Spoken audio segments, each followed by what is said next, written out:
before we part, there is one weapon which I would like to tell which would have acted very favorably, जिसको हमने शायद adequately attacking on the mountains में use नहीं किया, that is AGL automatic grenade launcher. ये 30 mm का grenade use करता है and it can fire both direct and indirect fire, जिसको यदि कारगिल युद्ध में अगर प्रॉपर बिल्डअप के साथ में इसको यूज़ किया जाता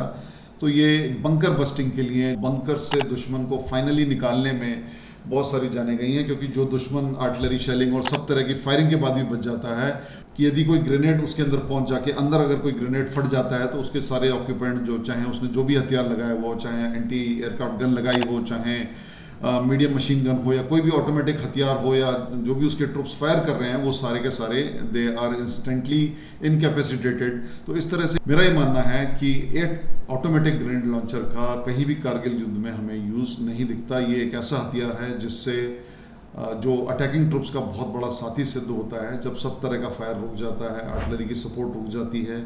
मीडियम मशीन गन का फायर भी जो आपका फायर सपोर्ट बेस है वहाँ से रुक जाता है, आपके पास सिर्फ अपनी लाइट मशीन गन होती है जो जिसका फायर इतना कामयाब नहीं हो रहा होता सर्टन पोजीशंस में एंड इन सर्टन सिचुएशंस, उस समय जो AGL है ऑटोमेटिक ग्रेनेड लॉन्चर, ये एक बहुत बढ़िया हथियार है जो एक लंबी रेंज लगभग 700-800 मीटर तक ये ग्रेनेड को फेंक देता है in certain conditions. So this is one weapon which we missed using in Kargil, जिसका कोई बखान नहीं मिलता। और शायद ये यूज़ इसलिए नहीं हो पाया क्योंकि इतनी ज़्यादा जल्दी मचाई गई थी कुछ जनरलों के द्वारा, हर ऑपरेशन को इतनी जल्दी करने के आदेश दिए जा रहे थे कि इस बात की सुध नहीं ली गई कि क्या अटैकिंग ट्रुप्स के पास में वो हथियार है जो सबसे ज़्यादा कारगर साबित होंगे या नहीं। Thank you friends,